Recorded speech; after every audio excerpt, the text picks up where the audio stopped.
SuperTalk Mississippi media production. Thinking about a new vehicle? Trust the team that's been taking care of customers for 70 years. The Cannon family has helped thousands drive home happy. Come take a test drive today and see why. And remember, when the smoke clears, nobody beats a Cannon deal. Nobody. MidDays with Gerard Gibert is on the air. MidDays with Gerard Gibert is powered by C Spire. Power your home or business with C Spire Fiber. To learn more, visit supertalk.fm/C Spire. C Spire Fiber powers SuperTalk Mississippi.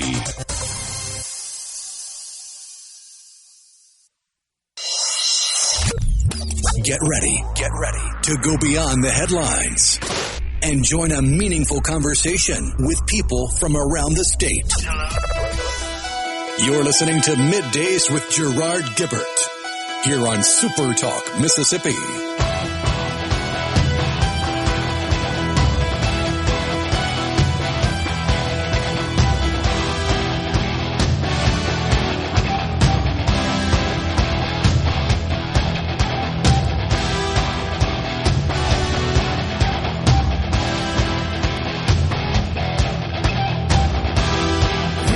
Good morning, everyone, and welcome to MidDays, SuperTalk Mississippi.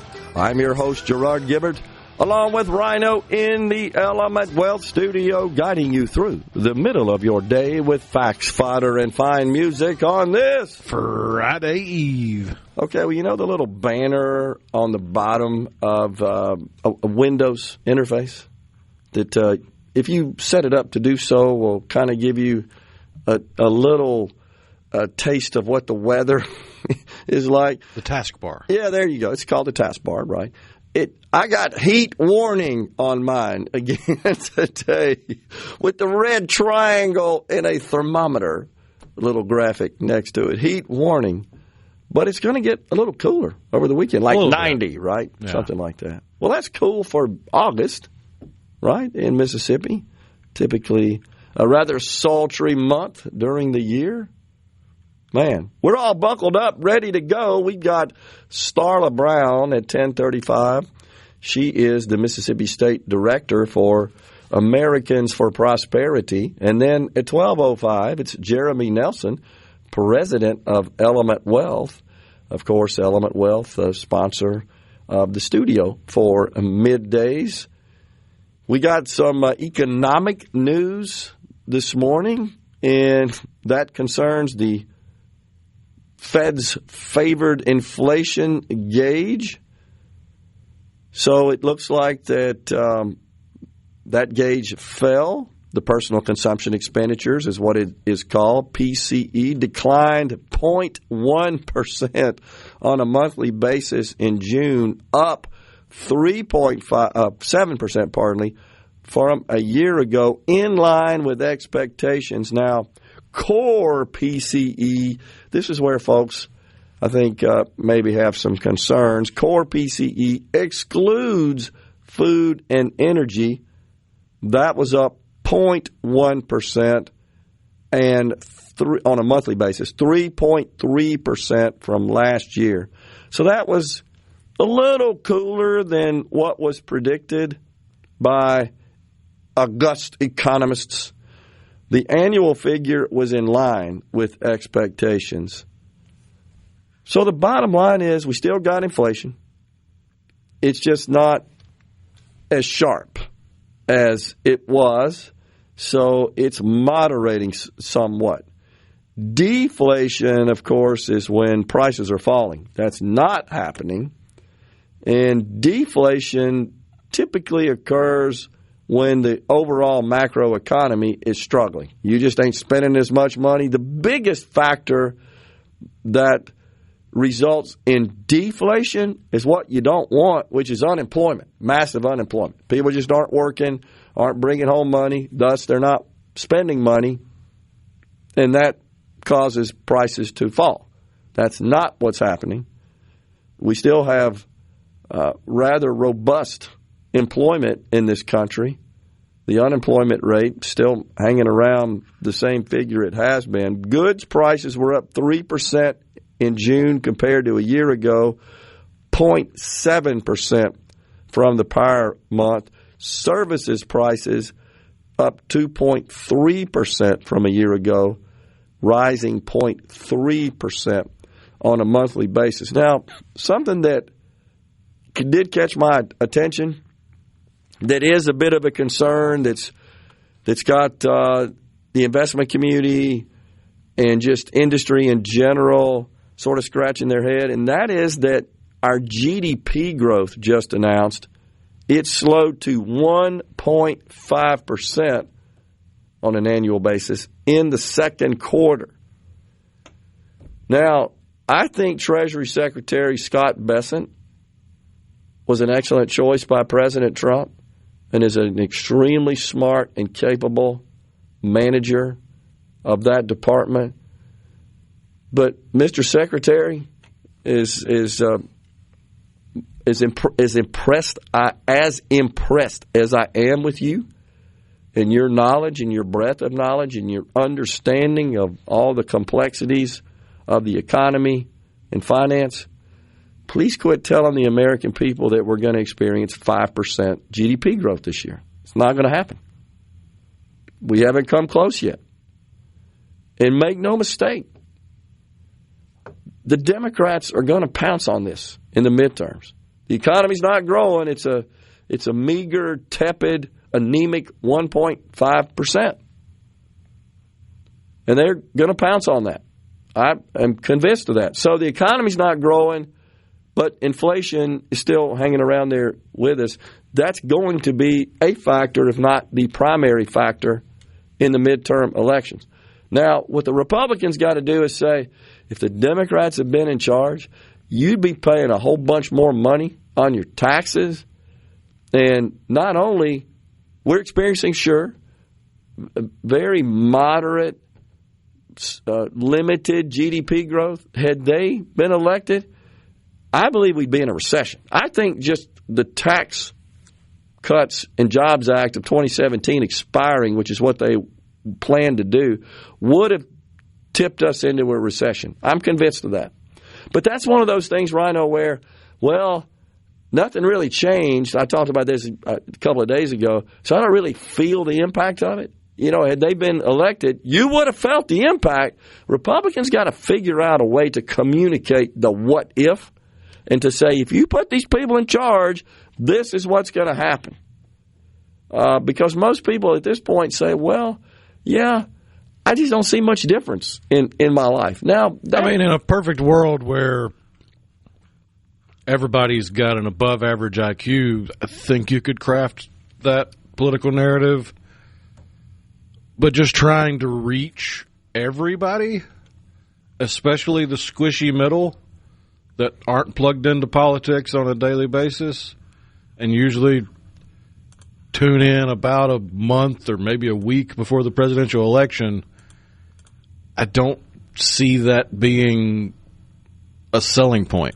They're going to have to use that as a pivot of, well, it would have been a lot worse with, and then tout successes like closing the border, like deporting alien gangs and stuff like that. Trying to sell a what if is really hard in politics. I guess you're right. And you're right. I think that requires a little too much mental muscle, shall we say. And I accept that. I mean, just look at the way people react to headlines and treat the headline as if it's the entire article. Well, that's true. Where sometimes with the article, 3 sentences into the first paragraph, it's already refuting what the headline wants you to think. But you certainly, I think, could relate that and parlay that into a warning. If you don't keep us in there, this is what they're going to do. The borders are going to be wide open again, right? We're going to return to those days. Your taxes are going up. You certainly could do that. Maybe you're right that focusing on the fact that because we elected Republicans and Donald Trump, we were able to extend the good policy that came about in 2017. Maybe that's a tough sell. I agree with you. But you certainly could talk about this is what they want to do. The Medicare for all nonsense that is like the top priority of virtually every Democratic candidate. Look, all they got to do is tune into the show and hear you share the stories of the crazy stuff that happens in the UK and Canada who do have so-called Medicare, an equivalent of that for all, right? I mean, you've shared with us a number of stuff. They have universal coverage. They don't have universal health care service. And I love that. I think that's a great way to frame that. You just don't hear Republicans talking about it. And I think they should to counter that, because to the average person, many say, oh, so I could stop paying this ridiculous insurance premiums and I could get on government Medicare just like a senior is, which comes with it very low premiums. And everybody takes it. So they don't see the distinction of the damage that can do. And they don't also see, as you point out, oh, great, you got insurance, you just don't have any health care. Because you know what would happen, and this is what I think that Republicans should emphasize, if we converted the entire payment model to equate to Medicare, half the dang doctors in this country would call it a day. I'm serious. As far as public practice. Yeah, exactly. Oh, exactly. They'd go be the private doctor for a couple of millionaires and still make the same amount of money. Which would exacerbate the disparity that they always like to promote. We're coming right back in the Element Wealth studio. Stay with us.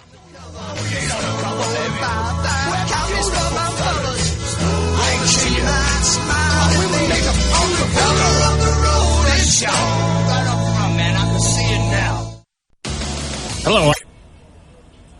Middays with Gerard. Good for America. Good for fans of justice and truth. Good for us. SuperTalk, Mississippi. This is what we stand for.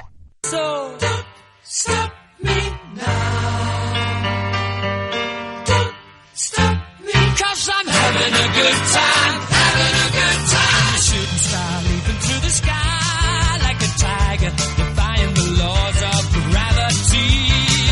I'm a racing car passing by like Lady Godiva. I'm gonna go. There's no stopping me. Welcome back, everyone. It's Middays from the Element Wealth studio.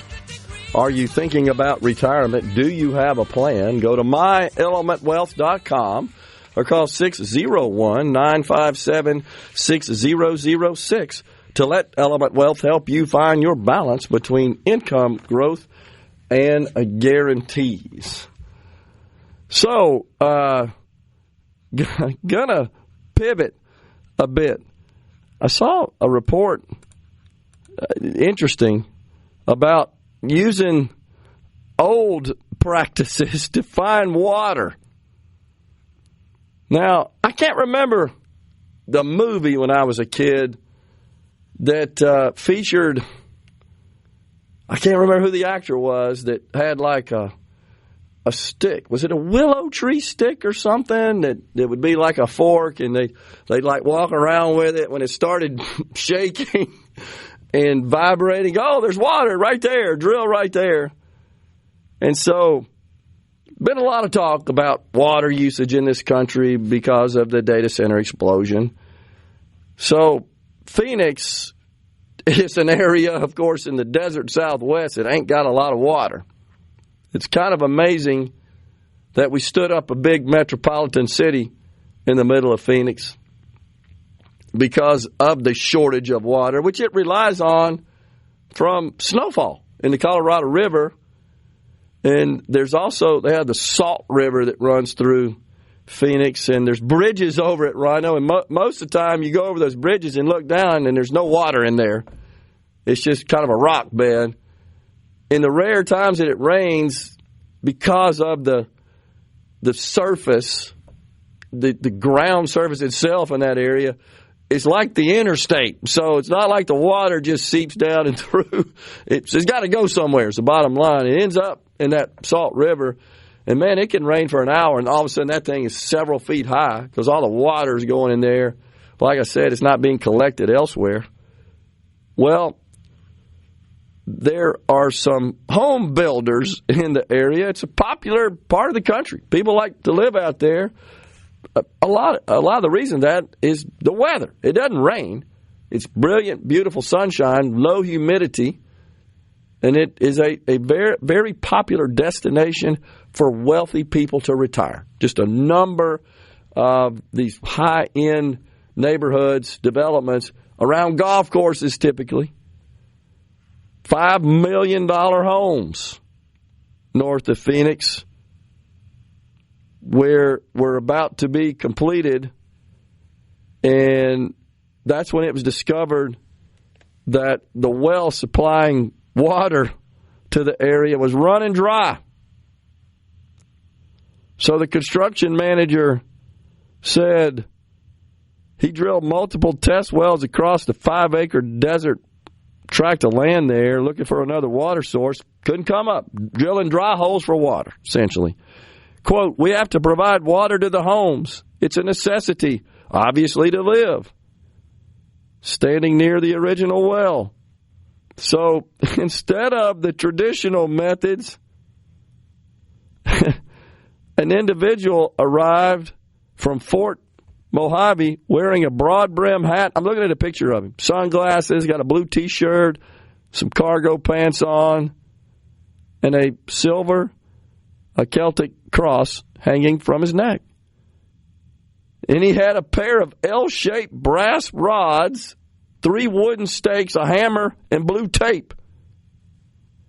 And this individual apparently is using some of these old techniques. He would kneel, drive a wooden stake into the earth, tie a strip of blue tape around it, keep on looking. This individual is 79 years old. He spent 5 decades practicing what's called dowsing. I've never even heard of that before. And so that is a very old technique, method for finding water. Using rods and, forked branches. I don't know why I think it's a willow tree from a movie. Or other tools that they think can locate water beneath the surface, right? He said he's completed more than 14,000 searches helping his clients find water around the world. He said, "I don't really want people to try to explain this scientifically. I only know one thing. It works." This is something. I'm looking at a picture of him with the stake tying the blue ribbon, and you can see these expensive homes in the background. Dowsing is not strictly for water, he said. It's for anything you happen to be looking for. It's all the same process, a single-minded search. That's his quote. So he says the ability to find water is a gift from God. That's what he attributes it to. He said many people use this dowsing technique to search for lost objects or answer simple yes-no questions. Kind of sounds like a Ouija board there. Practitioners often interpret these cross rods as a yes response and rods moving apart as a no response. He said it's about prediction, or I've never heard of this word before. I hope I pronounce it correctly. Divination, that's D-I. Is that how you pronounce it? Okay, I got it. It's all about the individual doing the looking, he said. This is something, man. So he discovered dowsing in the 60s while he was in the Air Force as a cable splicer in Germany. I could see where there'd be some value to locating cables. He said a local man introduced him to the technique, and he's been using this rods to locate underground cables. Now water. We were fast, he said, of the dowsing team that he trained and managed. How about that? That's just fascinating. So the more things become modernized, here you have an old technique that seems to still be reliable, to the point where you got this major home site developer or home builder that's calling on this guy, help me find some water so I can sell these houses. Incredible. That just had to share that. I mean, it's in the same vein as high-end tech companies like chip manufacturers and the like. They have proprietary processes that, to the untrained eye, basically amount to black magic, where there are 1, 2, maybe 3 people in the company that know how it works, and that's for a good reason. They're not putting it into a patent or not trademarking the process, because then you would have to put it out in the public, and eventually it would become public use. So they just have these practitioners of what they literally jokingly call the dark arts and dark magic, because it literally seems like that when you get down to, we were joking about it off the air, I think it was last week, where the transistor is literally 15 atoms wide. Yeah. Where you're looking at it under an electron microscope and you can count the rows of atoms. Incredible. So maybe Moore's Law has some life in it. Maybe that's what that means, that right? So the world is more mysterious than we give it credit for. But here's something I think that, so I've seen some folks say, well, I'm worried about all these data centers. I saw Doug Jones. Remember him? He ran for Senate. Somebody sent me a little video of him in Alabama.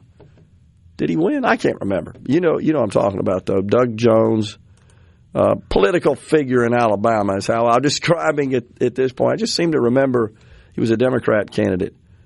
And he was talking about expressing concerns about, we're building all these data centers, but stuff through the years, the technology improves such that less space is needed for all this various infrastructure and equipment. And that's kind of consistent with the old Moore's Law.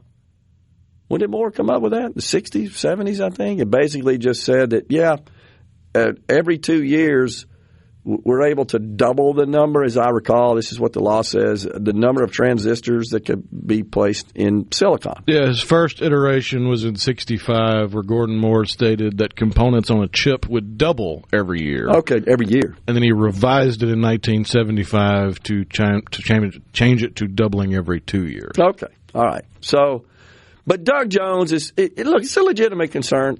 Here's the thing, though. Okay, so let's say that we achieve technological advancements such that less space is required for the computing power and even the storage. Well, you know what happens? I mean, we've watched this, Rhino, since the advent of IT. Then people who create applications and tools dream up new stuff. They say, oh, wow, so it only takes that much, which means my costs are down? Yeah, that makes this idea viable. So all we do is just cram more stuff into the same space. Well, that's achieving productivity, efficiency, and that produces wealth. That's exactly what happens. It's not like, well, we don't need that space. When has anybody ever said, I need less digital space than I had before? Coming right back with Starla Brown at AFP.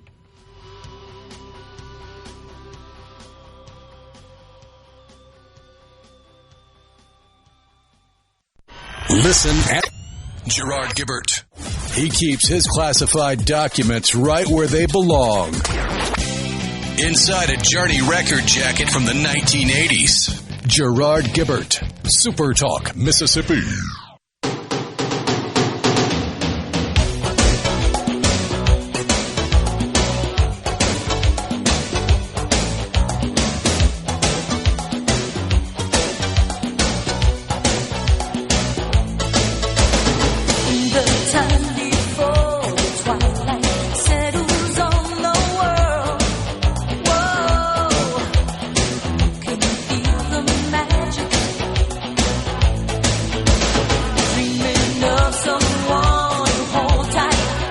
We're back with you in the Element Wealth studio. Thanks so much for joining us. We're pleased to welcome now Starla Brown.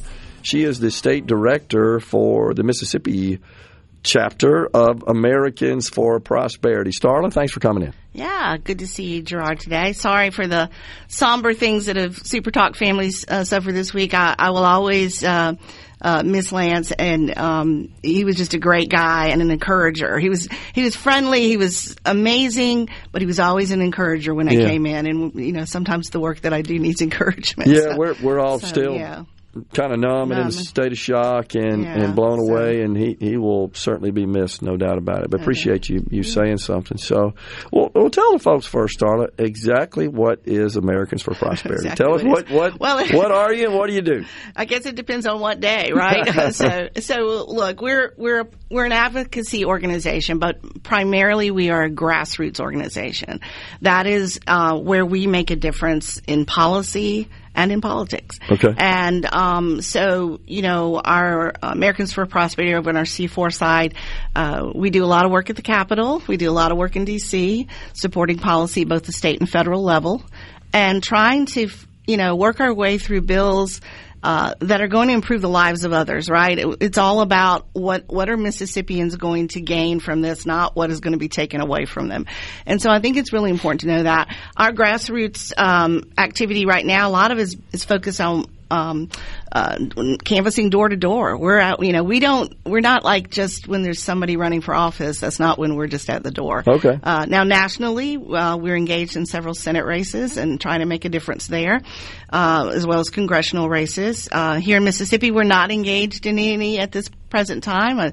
We, look like hopefully we'll have some good people come back to office. But at the state level, we're also doing races. And, of course, next year will be Mississippi's races. And over on our AFP Action side, our Super PAC, we will, we're looking at some things there. So coming up. Okay. But for the most part right now, we're out talking to people at their doors about issues. That's one of the big priorities we have. So wildly popular, imagine this, are education savings accounts across the state. We continue to see numbers. I can drill it down further, but we're always north of 70% of people in support of it.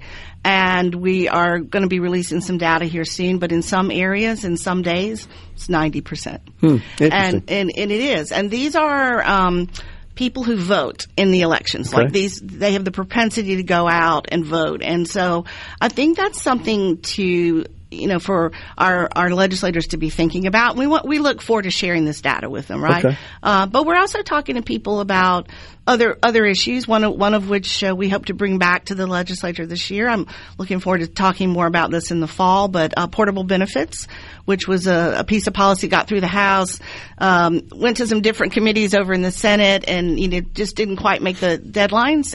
But we're in conversations now, and portable benefits independent contractors and hiring partners by not changing the hiring status that people want, because the worker freedom has changed. People, want to work independently. Yeah. And whether you're the Uber driver or you're a realtor or whatever that might be, but it allows that take away that barrier of changing your working and hiring status, and allows for you to receive some additional benefits, not mandatory. Both have to opt in. Your hiring partner could offer it and say, "Hey, I don't need it. I don't want it. I don't know. I'd want the money, but that's just my thing." But it also allows for something really important here is, there's competitive in even in independent contractor markets, and the competition that we have there, people who can offer those benefits, it might be something that allows people not only to prosper, but also to have some stability, but the money follows the worker, not the hiring partner. And so for people like in a construction industry who are in that classification, you're going to go from job to job. There's no construction job that doesn't end. Yeah. Right? They all end at some point. There's whether it's with the contracts 2 months or 2 years or 10 years, it all ends at some point. And so you're going to go on to the next maybe hiring partner for another construction gig, and you want that money to follow you, not the hiring partner. So these are the good things that can happen. People can use it to pay for health insurance. They can use it to pay for, retirement. Just save it, never spend it. Like a typical portfolio of benefits you'd get in a private company. Right. And if they had a cash emergency, hey, if you're, look, I use the gig economy. I don't go to the grocery store. I'm just going to be admitted. Yeah. And I don't know. Some days I feel like I'm contributing back to people, right? But I've talked to a number of the people who come to my own home, and some of them are working in teams. They're working 2 to 3 types of gig economy jobs. They're employed. They're contributing to the tax base. Why not? Yeah. Offer them something. Yeah. Right. And I think most of the folks who hire these independent contractors would be on board with this. It's actually in their best interest to do that. Absolutely. To enable that independent contractor community to thrive. Yeah. And they have the same needs as an employee. It's always been a problem, is it not, Starla, that we have this disparity between especially in health insurance, with the group insurance that you can get from your employer, and then that which you get in the individual market, you don't have nearly as many choices. Right. You don't have the sway with the insurance providers, the health insurance providers, and then you don't get the tax benefits as an individual in the individual market that you do in the group market. That disparity just seems like a no-brainer that Congress ought to fix. Ought to fix, right. I mean, and I often say to people, because, people who want, Medicare for all or, Medicaid for all are expanding things, which in hindsight, good thing we didn't, given where that cost would continue to rise. And at some point, states can't sustain the cost. But the thing is we see this as the solution. And what I always say to people is, we did not get here by doing one thing in the health insurance marketplace, right? With health insurance. The crisis was a lot of poor policy over a number of years. And one thing isn't going to fix it. Yeah. We're going to have to do multiple things. And there's a lot of good policy out there. As you know, we've supported many times certificate of need. We had some incremental steps this year and a couple of wins on that. There's still more to do. We, doesn't need to exist, period. But I do believe, like, even the number of bills that were filed this year just shows that there's interest and bipartisan support. Because I think at the end of the day, we're all trying to go the same way. We want people to have affordable and accessible health care. How do we get there? And how do we do that in such a way that it's not a burden to the taxpayers, and that we truly take care of the needy for what those original programs were intended to do. Well, so it's hard. And the biggest there, of course, is Medicaid. You talked about the prospect of Medicaid expansion here in the state that was a pretty hotly debated issue a couple of years ago. Didn't get across the finish line. We're having a hard time just paying for base Medicaid, much less Medicaid expansion. And it goes in states that have year. that. And it goes up every year. And I dare say the Division of Medicaid is going to present a budget this year to the legislature that's going to include a handsome increase over last year.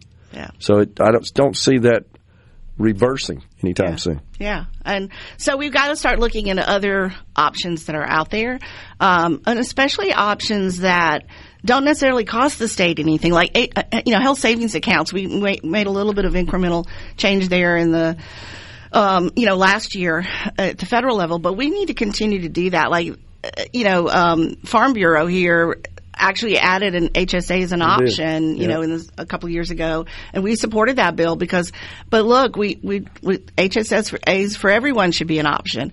I think even one thing we need to think about, and I'm talking a lot about this lately, is the concierge or, direct primary care market. And there's going to be some additional legislation out there that tweaks that if it's needed in certain states that I saw at the ALEC, which is the American Legislative Exchange Council conference last week. Dr. Lee Gross, who's visited our state, was the person who wrote the bill, so I'm pretty proud of his continued friendship. And hopefully we'll get him back here to Mississippi to talk about it. But I don't think people even realize we actually have direct primary care, and then it's available to them. Yeah. No, I think that's probably right. There's a lot of aspects of health care, health insurance, various options and strategies there. It's so complicated. It's become so convoluted that you need somebody to guide you through that. I agree. And I think a lot of people could improve their situations with just making better decisions, but they need somebody to help them out, understand all that. We got a break. If you can hang around, we keep talking. We got Starla Brown. She is the AFP Mississippi State Director. Coming right back in the Element Wealth studio.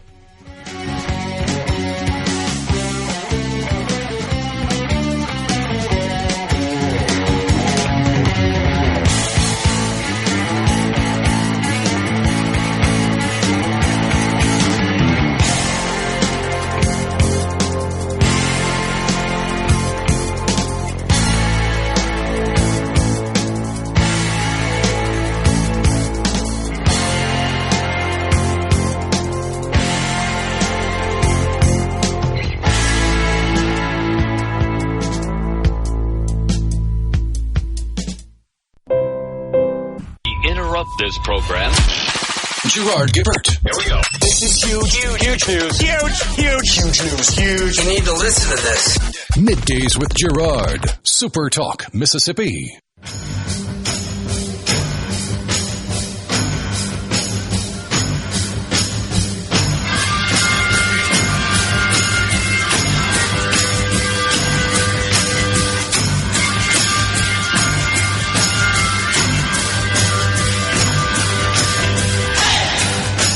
We're back with you in the Element Wealth studio. We're visiting with Starla Brown. She is the state director for AFP here in Mississippi. And so you have AFP has a chapter, if you will. I don't know exactly what you call them, but in every state, right? We have a footprint in every state. Some are brick and mortar, and some are regional states. Like California, Washington, Oregon, right? Like those kind of things. Some clusters of that in the Northeast, but our long-term goal is to continue to work in all 50 states and hopefully get there. But we've got volunteers volunteering even in those states without a brick and mortar. So, and we're working on policy. All right. So we've got the final legislative session of this term coming up in January. They'll be back there under the dome at the Capitol. And that's just short 4 months away. It's hard to believe. I know. And of course, it's an election year, and typically things are kind of quiet under the dome during an election year. What is AFP going to be focused on this year? Well, I mentioned earlier in the segment portable benefits. Yeah. There's a lot of smaller bills that were around. I mean, obviously, we're still very much supporting education reforms. We're looking at consolidation, and I think it's something we should be looking at in our state. So we're going to maybe weigh in on some of that. But there's a lot of smaller bills that have been out there. There's a lot of smaller healthcare bills that we're going to look at. Okay. We're exploring the midwives population and these scope of practice type things. But there were some bills that didn't make it out of committee last year because actually, even though it wasn't what some people would say is a lame duck session, I doubt it's going to be too lame with redistricting. But, that's right. And that's going to take up a lot of conversation, I'm sure, as we move forward. But I think there's still some smaller bills that didn't make it out of committee. We're taking a look at a lot of those and working with members to maybe bring them back and see how our grassroots could encourage those bills across the line. And so, we're trying to kind of right now we're in a phase of meeting with members, talking through, what prevented it from coming through, what could we do, how could we be helpful. But I know one thing, our grassroots activists want to see some things get passed, right? They want to see some good bills come out of the legislature, no doubt. And we've been exploring even the REINS Act, where certain rules and they can't be promulgated without our members having some say in that, and there's different ways to approach that. Yeah. So we're also spending some time over the summer and into the fall with some different pieces of that, educating our legislators. So we have a part of our organization that helps be a resource to that. Okay. And so I'm exploring a lot of things, but I have a list of about 10 bills last year that I think were good bills that maybe should be reviewed and bring back. And so that's kind of where we're headed right now. I think, obviously the House and Senate will have their legislative agendas. We're watching very closely energy policy and technology policy because we have a point of view on data centers. We think they're good for the community, and from a lot of different perspectives.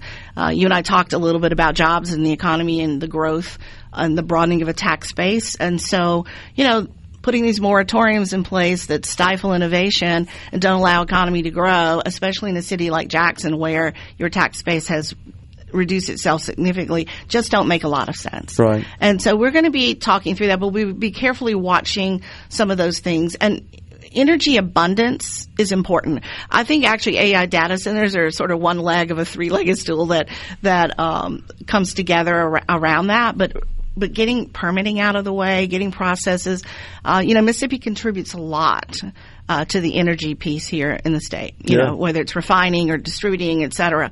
And so how can we make sure that government gets out of the way? Some of that's got to be at the federal level, obviously, but there's things we can do at the state level. And so those are discussions we're also looking at. Okay. Well, that sounds like a pretty full plate. Yeah, it's a full plate, but I think, some of these bills might be smaller, but they impact people. Sure. And I'm, doing some research out in the rural and ag communities. very supportive of our independent farmers who are the smaller farmers.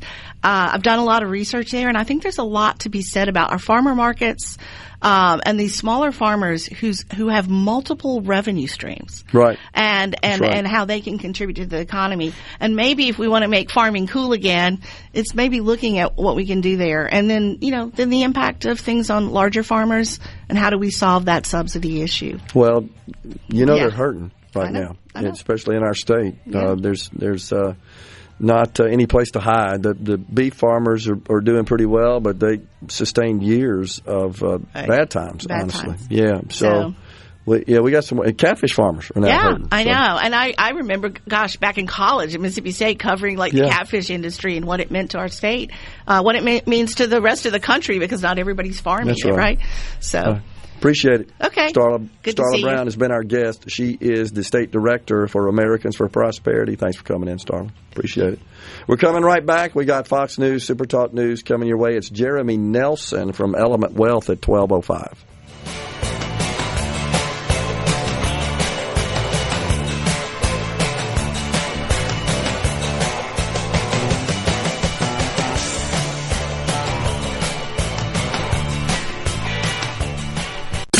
Of Middays with Gerard Gibert is brought to you by the Mississippi Business Journal. Visit msbusinessjournal.com. Scott Coopwood, publisher and president. And now, another hour of the talk that keeps Mississippi talking.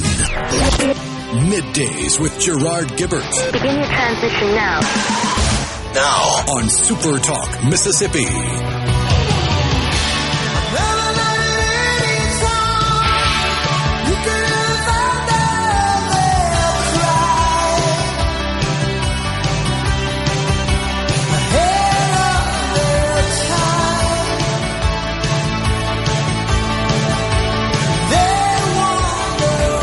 Welcome back, everyone. It's hour 2 of Middays from the Element Wealth studio on this Friday Eve. We got some tickets to give away today as well to Toto coming to the Brandon Amphitheater on August the 5th, joined by Christopher Cross and the Romantics. Rhino will handle that for us later on. And then it's Sports Talk. Man, they're pretty busy. Rhino, Sports Talk Mississippi headed to the Diamond Youth Baseball World Series tomorrow at the Laurel Sportsplex on Highway 84 west in Laurel. There will be teams from 11 states competing in one of the South's premier youth sporting events. So that's a pretty big deal. They'll be there. And then football, man, hard to believe, right around the corner. Not fall camp tour, 8-4, 8-11, and August 18th, Sports Talk Mississippi. The boys are about to embark on their not fall camp tour in Hattiesburg, Starkville, and Oxford, talking to coaches, players, and getting you ready for the start of the season. On Tuesday, Sports Talk Mississippi next Tuesday will be at Sully's in Hattiesburg. Well, we will have tons of giveaways. The Not Fall Camp Tour presented by Pearl River Resort, your destination for casino thrills, family fun, and live entertainment. Go to pearlriverresort.com. All right. So appreciate Starla Brown from AFP Mississippi for joining us today. Don't forget Jeremy Nelson from Element Wealth. What a good day to come in, because there's lots of green on the screen today, Rhino. Yesterday, what a brutal sell-off there at the end. The Dow ended up closing worst day since April 25, down 1,100 points did the Dow. Today it's up 359, but the action is over on the NASDAQ, the tech-heavy NASDAQ. It presently is up 605 points. It's been kind of hanging around the green level of 400, but now 600. Investors like what they saw from Microsoft. Not so crazy about what they got out of Meta yesterday. So it's kind of a tale of two cities. Microsoft generated $90 billion in the quarter. Incredible. Their net income on that $90 billion, $35.77 billion. That's mind-boggling. That is a, 42% net income percentage. 42.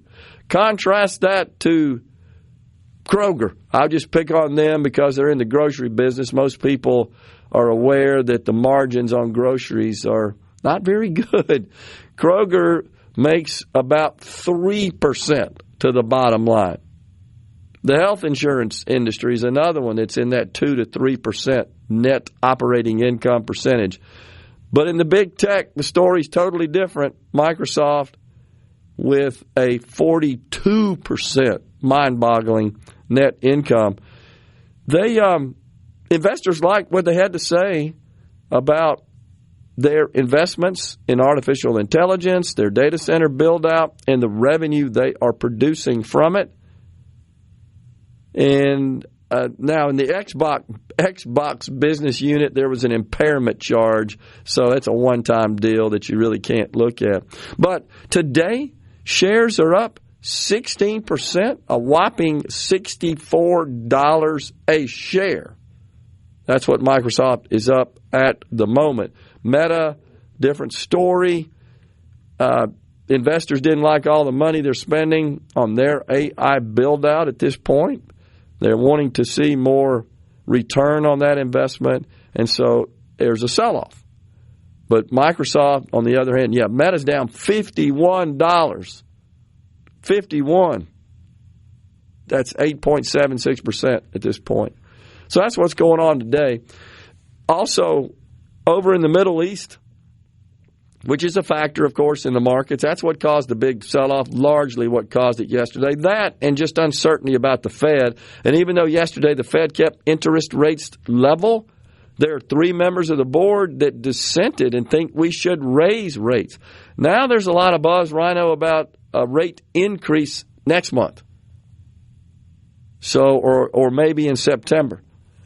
But the United States launched more strikes against Iran.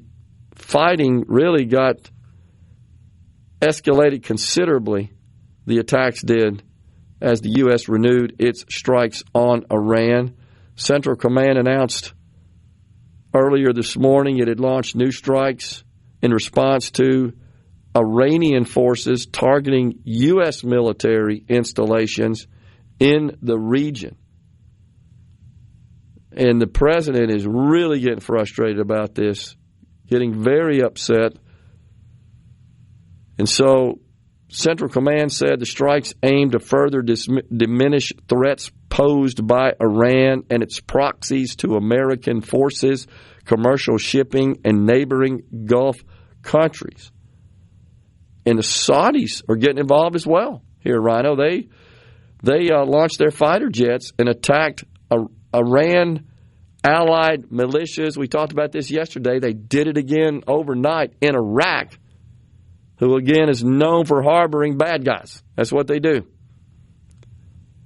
The Iran, of course, retaliated by firing missiles at bases in Jordan that are occupied by U.S. forces, and an American-owned tanker in an Egyptian port was set on fire via a drone strike. Now, the crazy Iranian regime, you can't tell what's rhetoric and what's truth, but they claim, at least, that the regime, that Iran's military destroyed 3 U.S. F-35s and killed multiple American troops. You're shaking your head. I'm with you. I think this is horse hockey. I think this is just more of the regime's lies. If they haven't been able to see the F-35s on their radar when they had all their good radar still up and working before the war started, it's going to take a lot more to convince me they somehow magically started seeing the F-35 with diminished radar capabilities. Agree. Well, Central Command of this country said this morning these are, quote, false claims by the Islamic Revolutionary Guard Corps, the IRGC, of course, as it is known. And they're rejecting these assertions that they destroyed American F-35s. I don't know. My bet is that if they had destroyed those incredibly powerful, sophisticated, advanced fighters, the most in the world, I think our president would be raising hell right now on them.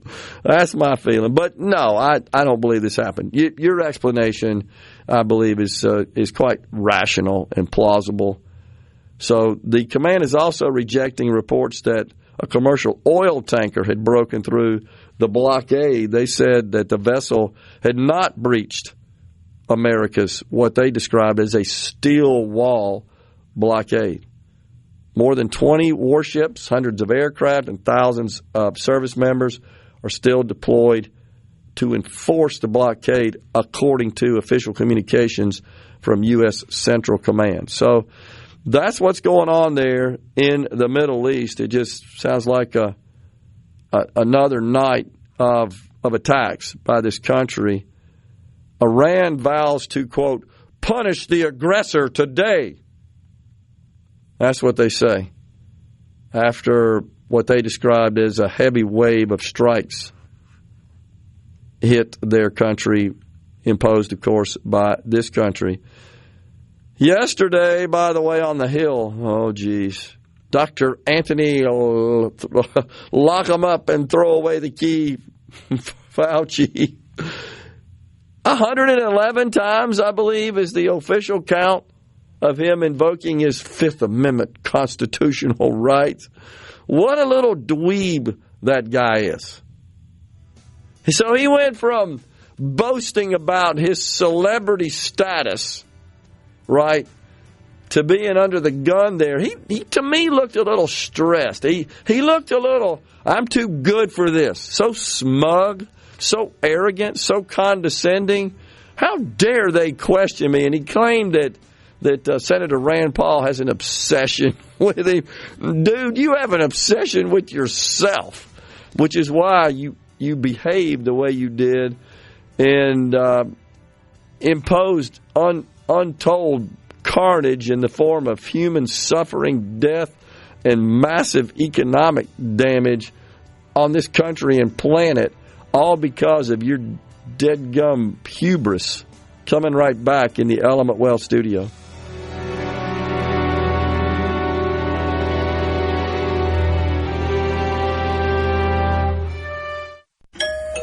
Okay, is everybody ready? I'm ready. Ready here. Middays with Gerard Gibert on SuperTalk, Mississippi.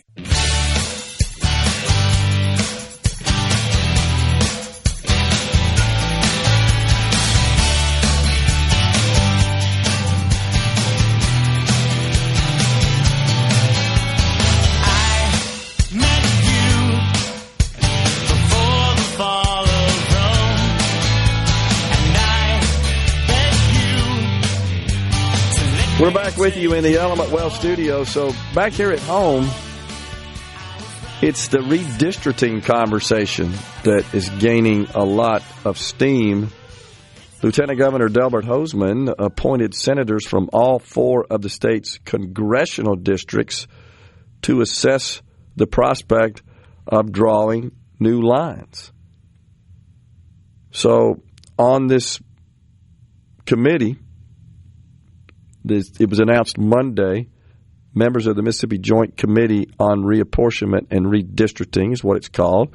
And that, of course, comes on the heels of the United States Supreme Court's ruling in the Louisiana versus Calais decision, which determined, hey, states, you really can't consider race when you draw districts.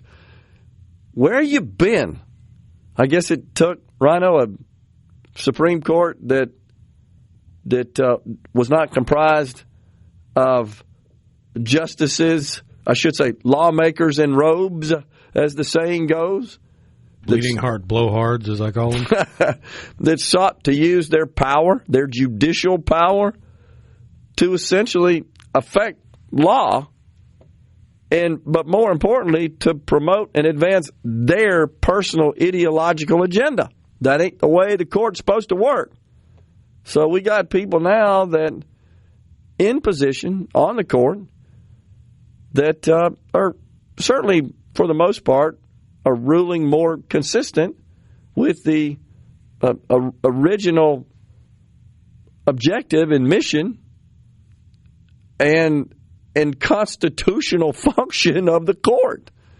That's all that's going on. So they said, yeah, you can't use race when you draw congressional districts, which is what we did for years, including here in the state of Mississippi.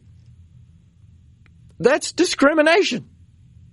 How could you say it's anything but that when you're saying, no, we don't have enough of this race of person in this area, and then you end up carving out these salamander-looking districts is what I call it. It's like a salamander that's all twisted and turned, and like just to achieve that objective.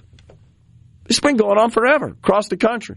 And the Supreme Court in this decision in Louisiana said, can't do that anymore. And I think what happened is folks that filed the lawsuit realized, well, I think we have a court now that will say, yeah, that's discrimination. That's unlawful to draw districts based on race, a racial composition.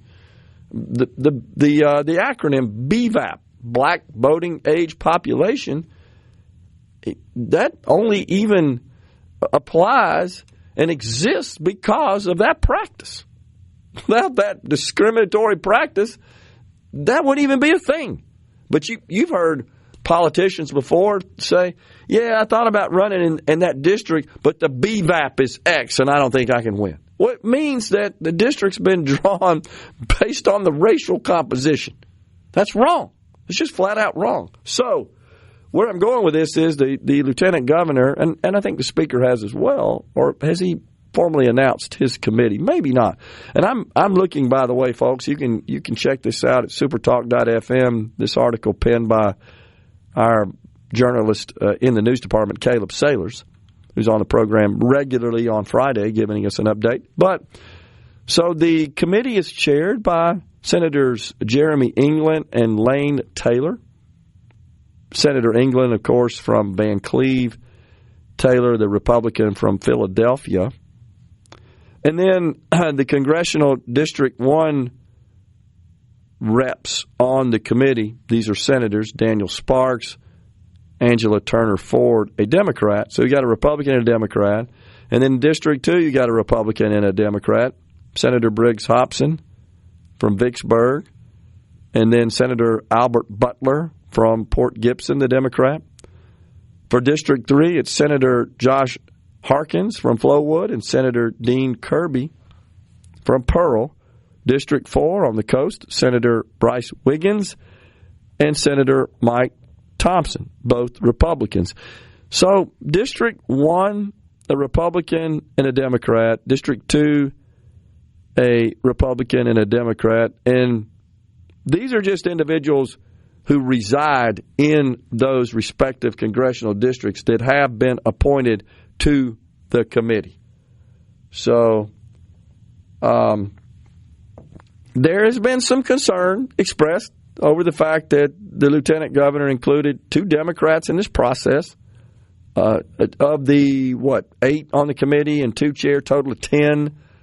You've got 8 Republicans, 2 Democrats. Been some concerns certainly expressed over that. It doesn't, however, and I understand the concerns. I really do.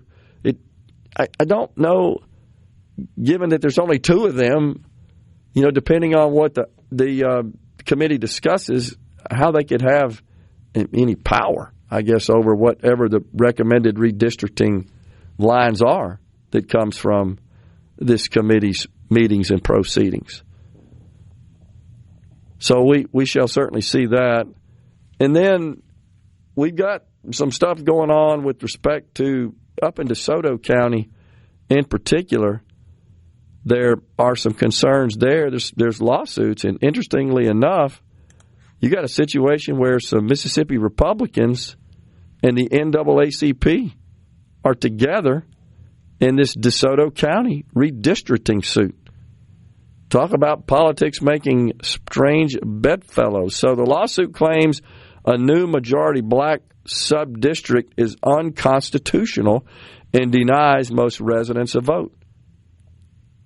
So state officials, the NAACP, ACLU lawyers, they've all agreed that this is disruptive, and they are arguing against this plan.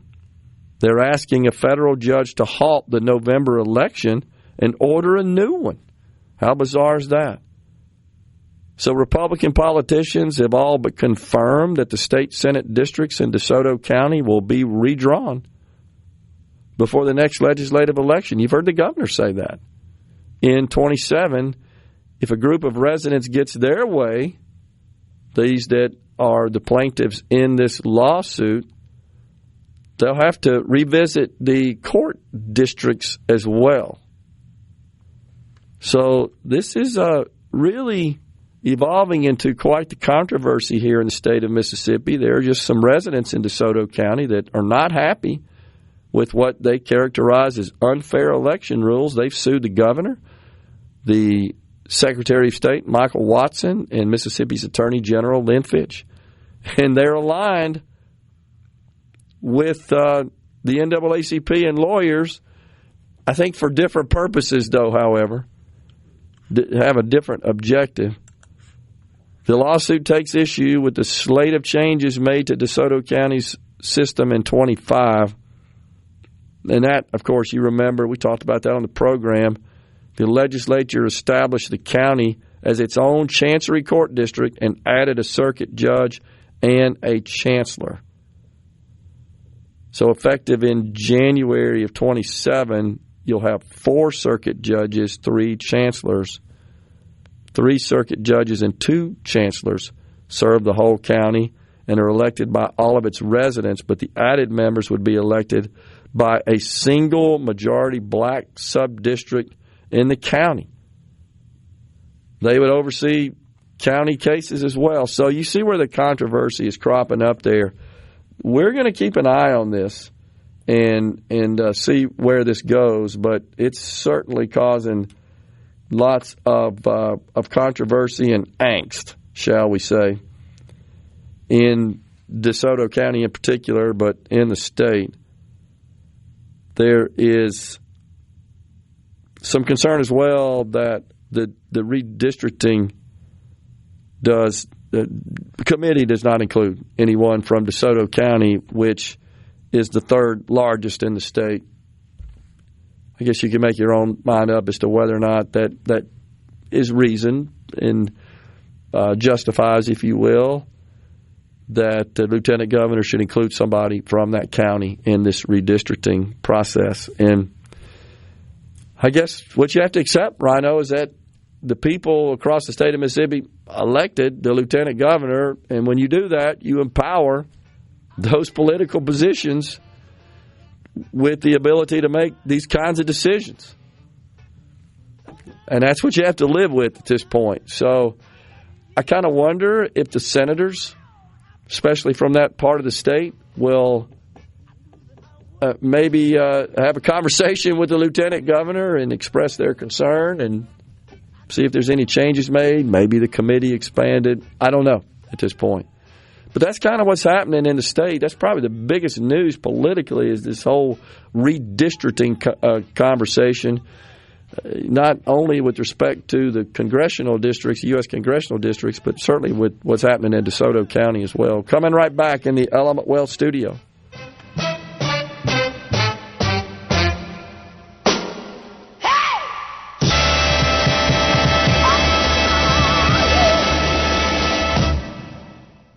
Listen. Properly set all controls before recording. All systems go. The talk that keeps Mississippi talking. Middays with Gerard Gibert on SuperTalk Mississippi.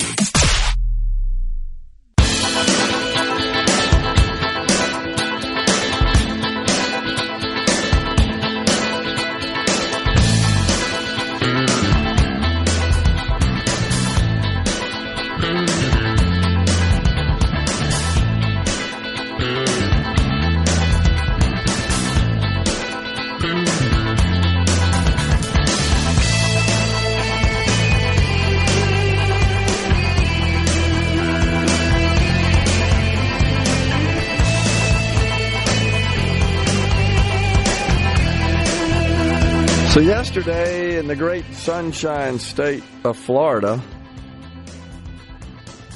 two offenders on death row were put to death. This is the first double execution in more than 6 decades. Executed James Duckett and Dominic Occhioni. I'm not sure if I pronounced that correct or not. Within about 5 hours of each other. Interestingly enough, Duckett was a former cop convicted of killing an 11-year-old girl. Occhioni murdered his ex's parents. But what shocked me is how long they've been on death row. Just incredible. Duckett, 68 years old, convicted of killing an 11-year-old girl in 1987, executed in accordance with Florida law via lethal injection. That was at 1:19 p.m. Eastern Time on the 28th. And then about 5 hours later, Dominic Occhioni, 6:13 p.m., also received a lethal injection, was executed, 80 years old. Convicted of murdering his ex-fiance's parents in 1986, was the second oldest inmate ever executed in the United States and the oldest inmate ever executed in Florida, which is putting more elderly prisoners to death than any other state in the nation. First time since '64 that Florida has executed 2 inmates on the same day. Double execution in the state of Florida. Where do we stand here in Mississippi? Well, it seems like we've been back and forth on this we still have the death penalty, right, in the state. I can't remember the last time it's been used. Also, are we using lethal injection for that? I believe so, right? Which is the state? South Carolina is bringing back firing squad or something like that? Yeah, the last execution that took place in Mississippi was October 15th, 2025. It was Charles Ray Crawford, convicted serial rapist and murderer. In what year did we do that? October 15th, 2025. Oh, okay. So, wasn't that long ago. Less than a year ago. All right. I didn't realize that. I mean, it doesn't happen very often, obviously. It just seems bizarre to me. And I'm not trying to be inhuman or crass here, but lock them up for that long and then kill them? You know, human life is, of course... It takes away the deterring factor of the death penalty. If the crime was committed in 87, I was 2. If it was in 86, I was 1. I'll be 41 in less than 2 months.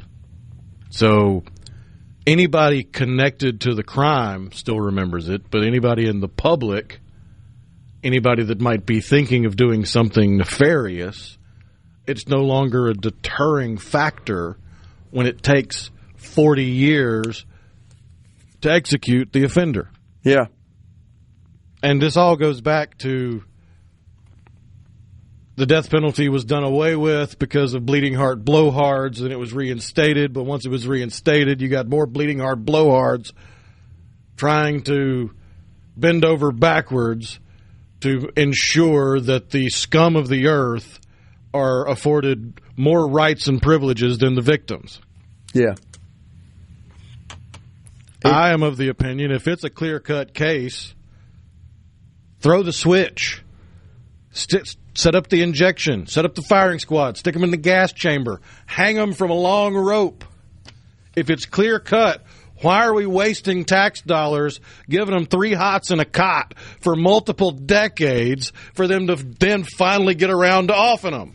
I'm with you. And that's You were more direct, as you usually are, than I was, and that's fine. But that's somewhat of the point I was trying to make there is there's an economic aspect of this. We're locking these people up for 40 years and then killing them. That just makes no sense to me. That just seems ass backwards, as the saying goes. Convicted, right, before you were 1 year old. That's insane. So, not, as you said, not a powerful deterrent. That's one of the negatives of that long lag time. But the cost associated with locking somebody up that you're ultimately going to put to death. It doesn't make any sense. Just doesn't. Man. Yesterday on the Hill with Dr. Anthony Fauci, that guy, did he live a double life? Like his public media facing life and his private diary recording life? Seems like it. 111 times he pleaded the fifth. He did participate. He came out. This was also in his diary. On a call February 1, 2020, with a dozen scientists to discuss the virus.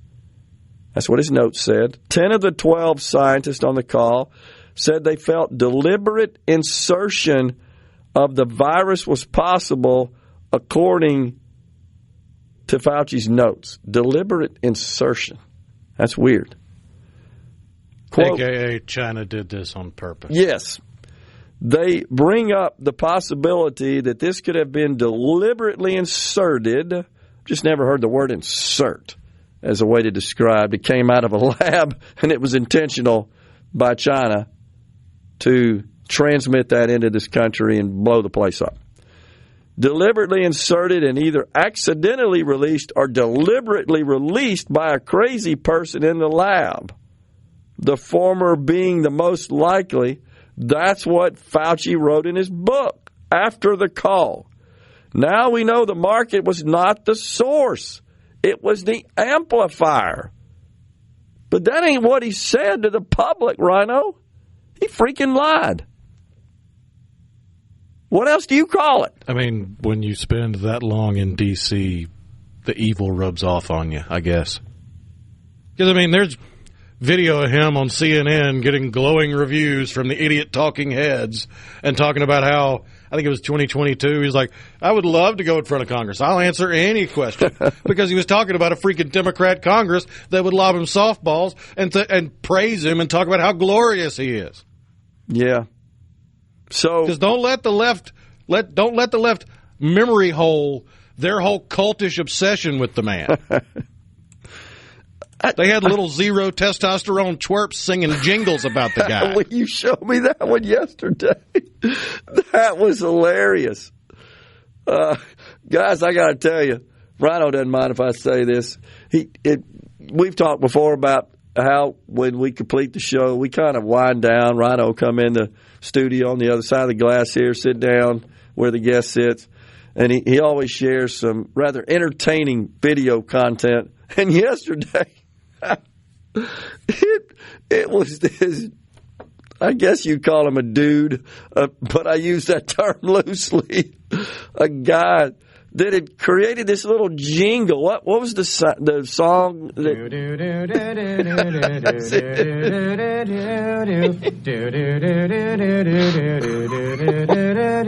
Dr. Fauci, give us vaccines. Help all the people who have been quarantined. We'll wear our masks and we'll have to stay distant.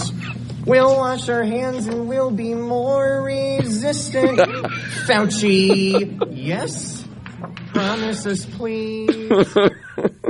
What'd you say yesterday? Not a drop of testosterone. I know, that's terrible, but I think it's true. Oh, my gosh. So, well, help me understand. You're a doctor trying to at least charge with providing guidance and direction to government policymakers and lawmakers about this pandemic. Why does that elevate you into like worship celebrity status? I don't know. I never got that. Why are we worshiping that? So, is it maybe a conspiracy to think because the virus gave the left-wing nutcases like this dude, if you could call him that, maybe what they covet, which is this power, this control. Look at me. Even Fauci bragged about, I caused the stock market to go down today. That is sick. It's their typical overinflated sense of self-purpose. Good gosh. Well, I got to tell you about Tallarico on the other side. He's the guy running for Senate in Texas. Polyupa, Mississippi. Check it out. Let's do this. The talk that keeps Mississippi talking. Middays with Gerard Gibert. Let's get on with it. On SuperTalk, Mississippi.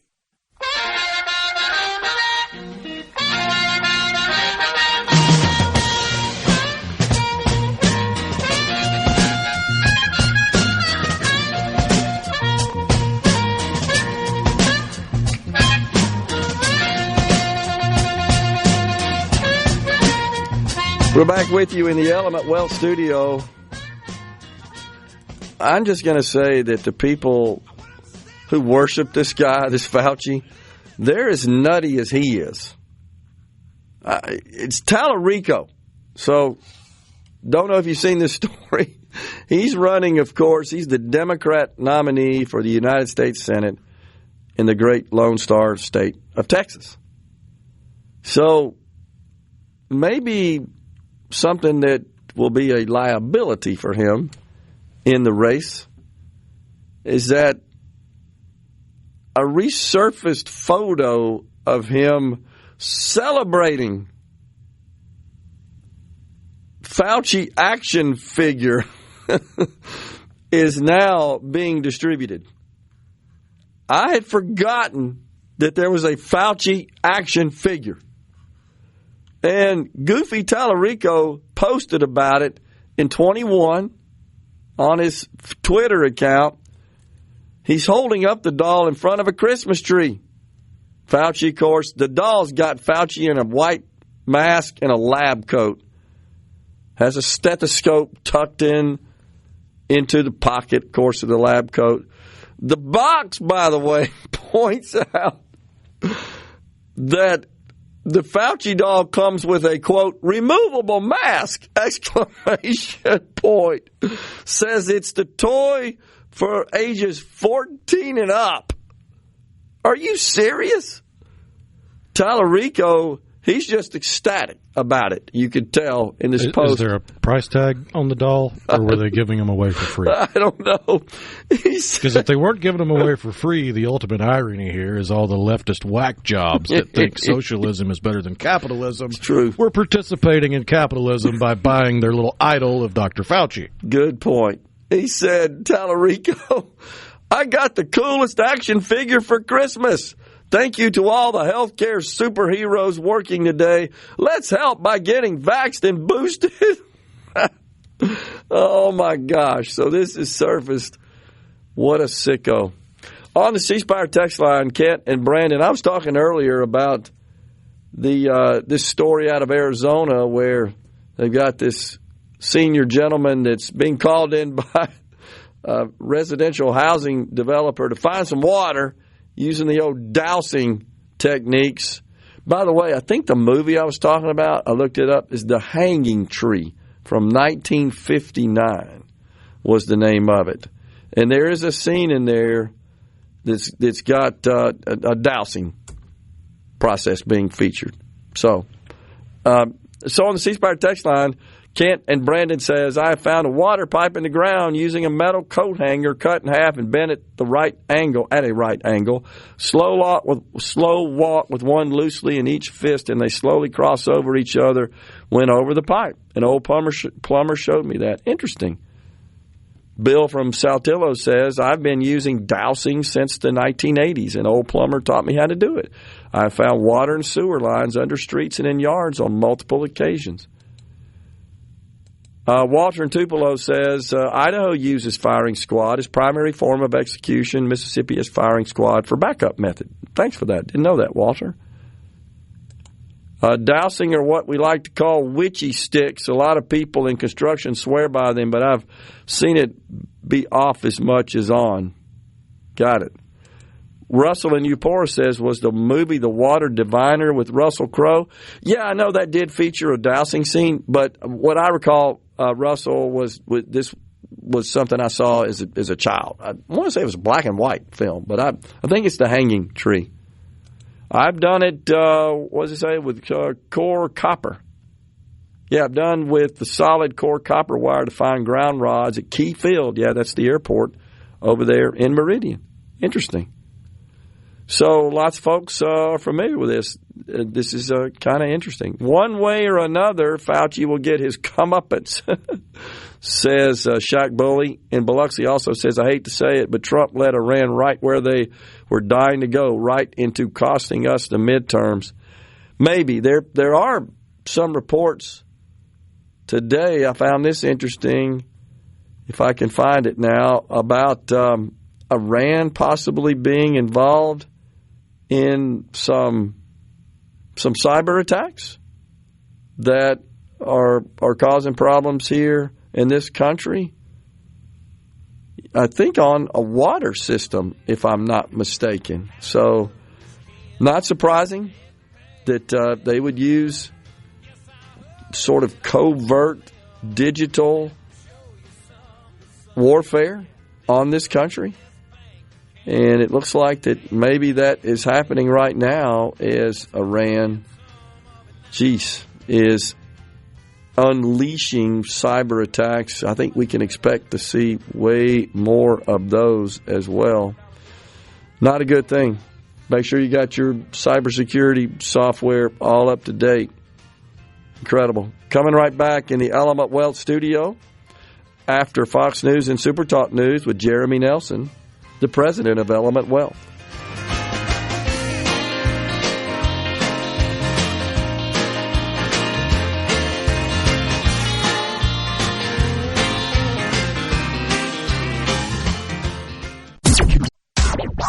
And now, the talk that keeps Mississippi talking. That's what I like to listen to. You're listening to Middays with Gerard Gibert,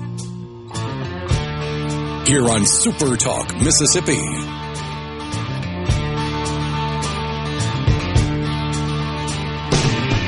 Winter is here again, oh Lord. Haven't been home in a year, oh Lord. Welcome back, everyone. It's hour 3, the afternoon portion of Middays from the Element Wealth studio on this Friday. We're pleased to welcome now, it's Jeremy Nelson, the president of Element Wealth. Jeremy, good to see you. Thanks for coming in. Always a pleasure to be here with you. I'm glad you didn't come in yesterday. It wasn't a pretty day. It was not a pretty day. Today's a little bit better. It's a little bit better, but you know what this tells you is the name of the game is volatility, right? I mean, it's a 1,100-point sell-off yesterday and a 500-point to the green and the good today. It's funny that you mentioned that. I literally was just pulling up the VIX index, and I was like, I wonder where the VIX is right now, because you just every day it's up, down, and there's days where the Nasdaq's up, Dow's down, then the Dow's up, Nasdaq's down, then there's a couple days where everything's down, a couple days where everything's up. You're like, and it's kind of just not going anywhere. It's just bouncing around. Yeah. So I just checked. Dow's up 548, Nasdaq 627 today, but sell-offs yesterday. Overall, though, it's been a good year.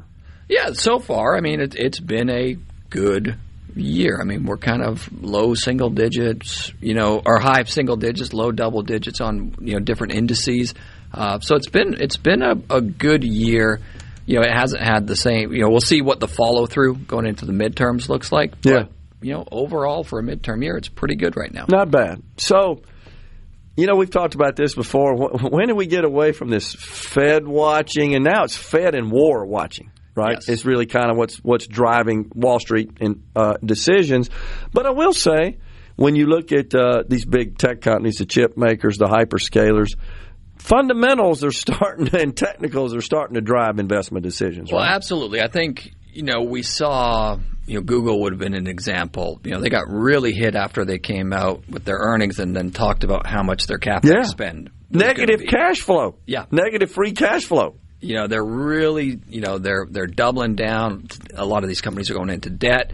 And now the market's going, are you actually going to generate a return on these trillions of dollars, aggregately that are going into this build-out? Yeah. Well, so case in point, yesterday we had Microsoft and Meta, which both reported, and they're moving in different directions. Completely opposite directions, yeah. And that's based on Microsoft come out and says, this is starting to pay off for us. And Microsoft also has the benefit of a huge core subscription business through their Azure platform that just happens every day, no matter what. So, and they're investing, but it seems to be a little bit more methodically. Meta seems like they're in a race, and they're throwing a lot of money out the door, and they were cash flow positive, but barely. I think, yeah. right? So this one's interesting, right? Because a few years ago it was the metaverse. Yeah. You don't hear about the metaverse anymore, right? But this is on such a scale that is so much bigger than what they were spending for the metaverse. They could kind of wash that one, sweep it under the rug. Yeah. This is one that they can't. Yeah. And so what you're seeing is the market is really questioning their strategy of how they're going to generate return on it. The old monetization of this investment, right? Yep. So, but I will say it is good to see that the investment community is reacting to things like free cash flow. That's what they should be reacting to. Well, I really think that's the big thing, is that we're starting to see a little bit more rationality about, what we're buying, what we're selling, and we're kind of saying, okay, show me. Yeah. Show me. Yeah, sure. And that's natural. But Microsoft, what a quarter. $90 billion top line. I just reviewed it for the folks. $37 billion net income, about 42% net operating income percentage. Of course, they've got some other investments in there, so it's net income, not operating income. Yeah. But nonetheless, that's strong. They're printing money. It's incredible. I mean, they really are printing money. They went through that transition, obviously, with the cloud Azure. But also even just the Office 365, right? It used to be, I got Windows 98 and I'm going to hold on to it as long as I can. I'm not going to update it because I don't want to pay the $300 or $400. Now it's just every year you're going to pay, $160 a year, whatever it is for your Outlook. Yeah. So interesting you say that. Back in my industry, business days, early days, I was speaking somewhere to that point where you just get accustomed to this almost every year annual or certainly biennial cycle where you've got to pay Microsoft to upgrade, right? I said, we ought to just all have it. And we're there now. You ought to have it on automatic withdrawal to just a pipeline straight to Redmond, Washington, because we're going to send our money. I would often characterize it. It's selling air. Like we literally all got to have it. Yeah. Well, you can't go without it. And I know earlier in the year there was concern that AI would displace all these jobs, and so companies wouldn't need as many subscriptions. And then, are we even going to need, Microsoft? And I was like, I'm not sold that we're not going to need Microsoft. Right. Well, and then all the concerns about just the software industry in general being threatened by this notion that someone would sit down at an AI tool and create a robust software business application, that we're not even remotely close to that. No, I mean, I think about stuff like, CRMs. Right. ServiceNow, CRM, Salesforce.com, sure. I'm not going to go build that myself. No, I expect that the AI and stuff is going to improve these products. And it has. For and it me. does. And I think Mark Benioff is right in his analysis of this. We're not going to replace the software companies. It's just going to become innate and embedded into them. Agree. Benioff, of course, the founder, CEO of Salesforce.com, and they popularized cloud-based customer relationship management, CRM. That's a big category of software, and they've got a gazillion users across a spectrum of industries that use their platform. Yeah. We used it in my business, as a matter of fact. So, I think the rumors of the demise of the traditional software industry were grossly exaggerated there. I think they are massively over-exaggerated. So that's going on. But we've got other sectors. I mean, overall, earnings have been good. By the way, we got Apple and Amazon today after the bell, so that'll be interesting. Apple, once again, is top of the heap, the world's most valuable company, $5 trillion valuation. I feel like it wasn't that long ago that they hit the trillion, and it was such a milestone that we had a $1 trillion company. And then last month we for a short while had a trillionaire. That's exactly right. And Elon Musk. Musk hit that threshold, and that is he's since fallen below that because the SpaceX IPO has kind of come back to earth, pun intended there. So, all right, so we got that going on. But talk about other sectors, the financial sector, industrials. Yeah. Look, I think that overall you're seeing the industrial companies doing well. There's this. We're in a CapEx spend, infrastructure build out phase. Like that's what's driving the economy right now. Consumption growth is not what's driving the economy. It is investment right now. No doubt. It's good for industrials. Banks seem to be doing incredibly well. Yeah. Insurance companies are doing well.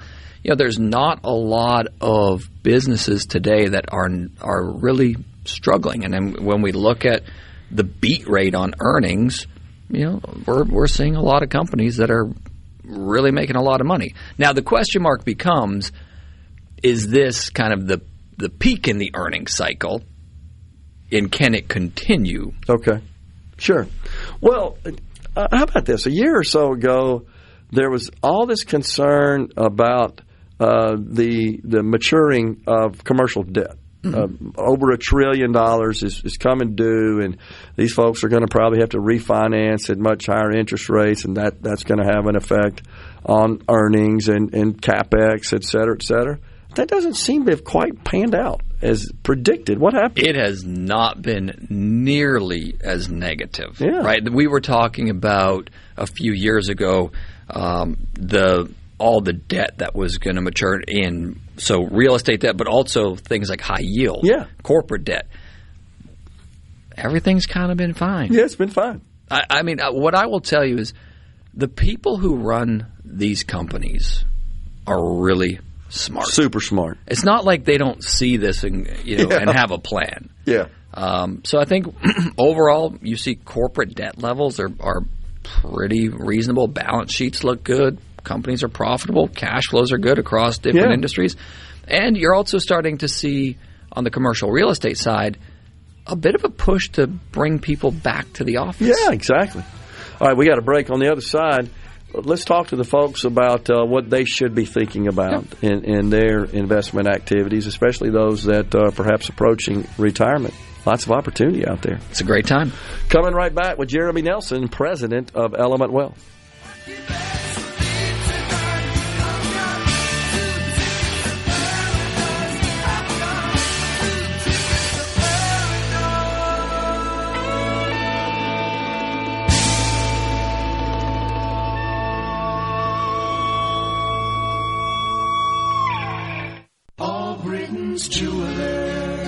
When words alone are not enough, give the gift that shows how much you really care. A diamond from Albritton's. At Albritton's, every diamond is inspected by our gemologist for its color, cut, and clarity. So regardless if you choose a round, oval, or cushion-cut stone, you will always get the best diamond value at Albritton's. Engagements, anniversaries, or just because. Mississippi's foremost diamond merchant since 1920 is Albritton's, your diamond store. Albritton's Jewelers. If you're overwhelmed by household clutter, let 2 Men in a Junk Truck restore your sanity. Stop playing Tetris in your storage area and we'll help you get rid of what you don't need. Say goodbye to the stress of excess stuff and hello to more space for opportunity.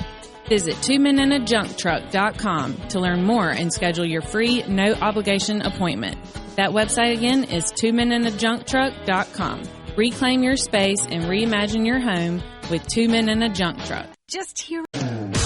Make a run to coastal Mississippi. Tee it up on our amazing courses. Try your luck. Catch live music. grab a cold drink, and dig into some fresh Gulf seafood.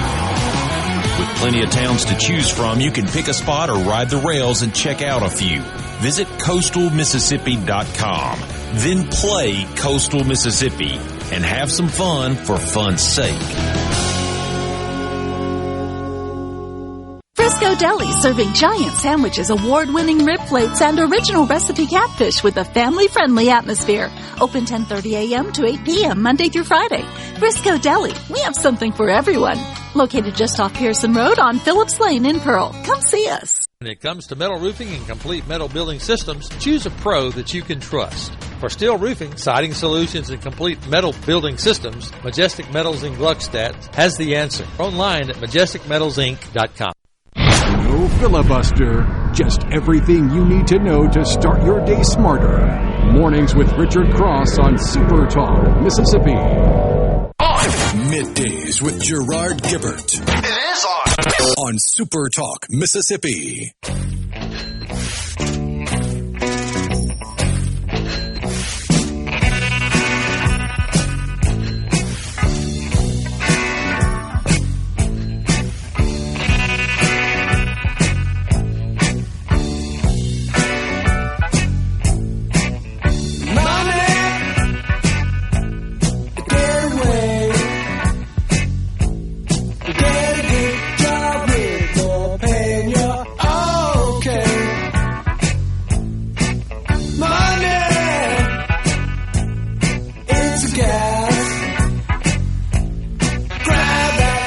Welcome back, everyone. It's Middays from the Element Wealth Studio. We're visiting with Jeremy Nelson, president of Element Wealth. So what should investors be thinking about? And I know that when you guys work with folks, that it depends on your status in life a lot of times, right? Your age and, of course, your goals. And what I mean by that is a person that's approaching retirement got to think about things differently than a person that's just entering the workforce. Absolutely. So let's just say we're nearing or we've entered retirement. Well, first thing we need to do is you got to do a risk check, right? And I always tell people you build the ark before the flood, right? So everything's really good right now, and I'm not bearish, but if you've got too much risk in your portfolio and things turn, well, all of a sudden things might not look quite as good down the road. So you really want to understand the overall risk metrics in your portfolio, how that portfolio is going to turn into paychecks for you, right? Yeah. Is it coming from income? Is it are we in a total growth portfolio where we have to hope that the markets keep going up? So you really want to kind of do that risk check and understand where your paychecks are actually going to come from. Okay. But the number one most important thing that people need to be thinking about is long-term taxation. They need to be thinking about, should I be contributing to Roth today through my 401k or through IRAs? Should I be doing Roth conversions? Because that is the one thing that you can really control.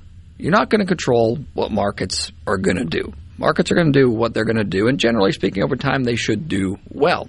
But you can control the long-term taxation of your retirement through making Roth contributions or doing Roth conversions in the early years of retirement. The reason that this is so important is that there's this thing called the widow tax. All right. Now, it's not an actual tax, but it's effectively one. So let's just say we're rocking along and retirement's really, really good. Everything looks great. We got 2 Social Securities coming in. We're taking some portfolio distributions. Life is good. One of us passes away. Well, what happens to your tax brackets? They get cut in half. What's happened to your income? You only lost one of the lower of the Social Securities, right? Yeah. So now we're 73 or we've got required minimum distributions. Those required minimum distributions haven't changed.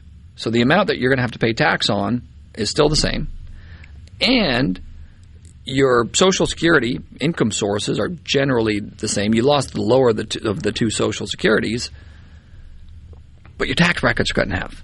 So now all of a sudden you might have been rocking along in the 12% tax bracket, and now as a widow you're in the 22% tax bracket.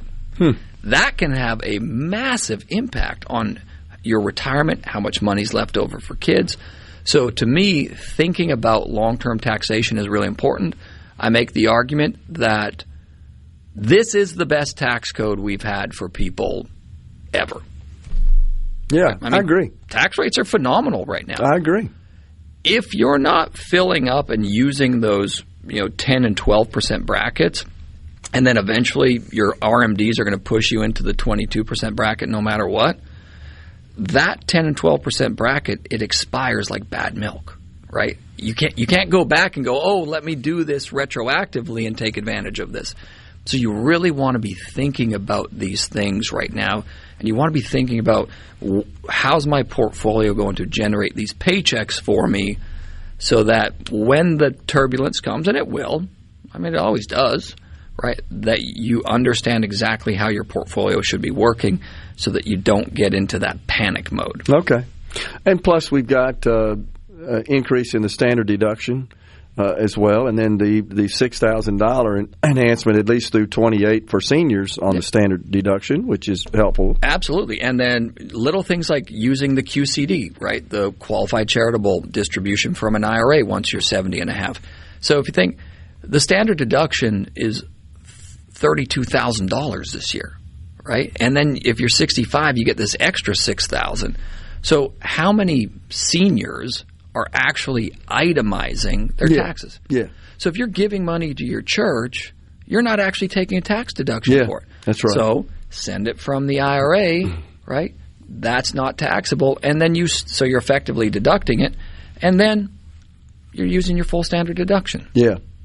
So explain that to the folks. You're getting the benefit of that before you get to the line where you then take the standard deduction before it. So let's just say you're reducing your income. Let's just say I'm going to give $10,000 to my church, okay? Yeah. If I'm just taking the standard deduction because I don't have, enough deductions to go beyond the standard deduction, well, then I didn't really deduct that gift to the church. Yeah. Well, an IRA distribution is taxable, right? But if it goes direct to the charity, it's not. So effectively, that is a tax deduction on that money because you're not paying tax on that distribution, and you're still using your full standard deduction. Yeah. It's just using what's available under the law. And it's little things, Gerard. I tell people there's no silver bullet where you're going to solve taxation in retirement.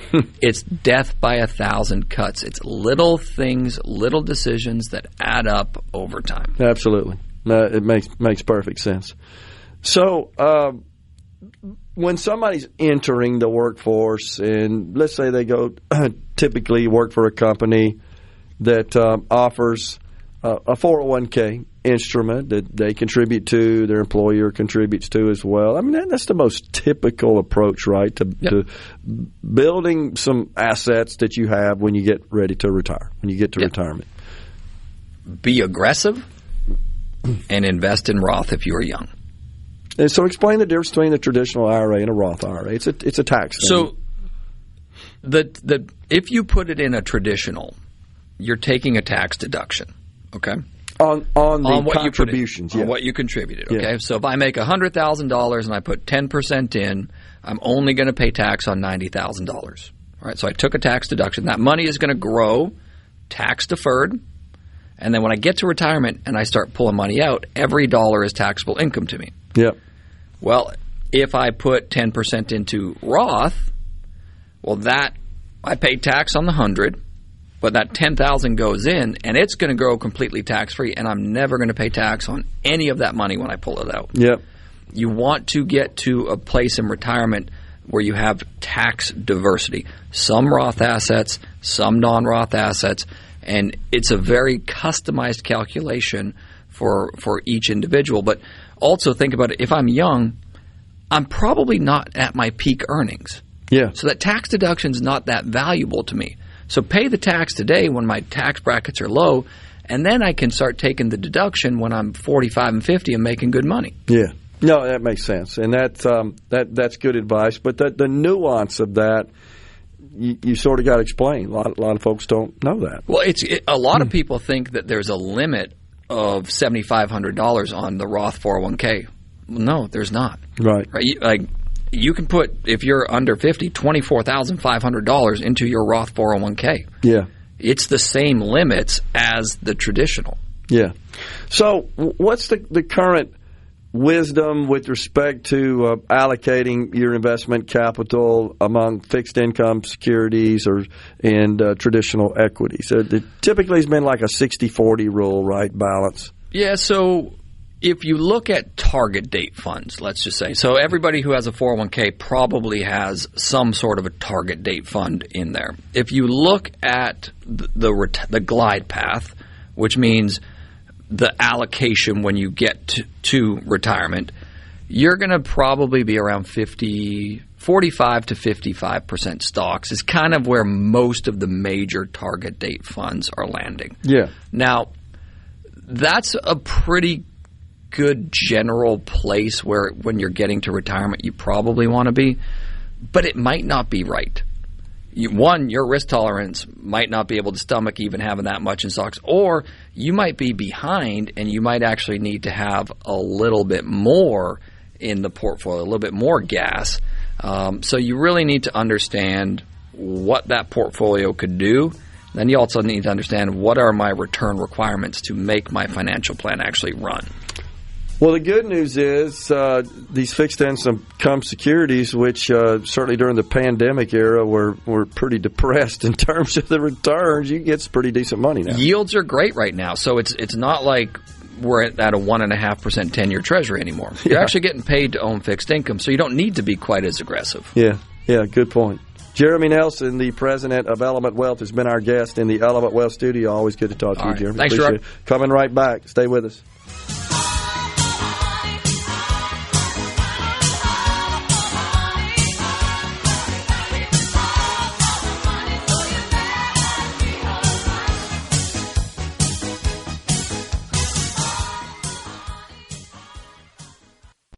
Listen. Come on. Middays with Gerard Gibert. All right, we are back on Super Talk, Mississippi.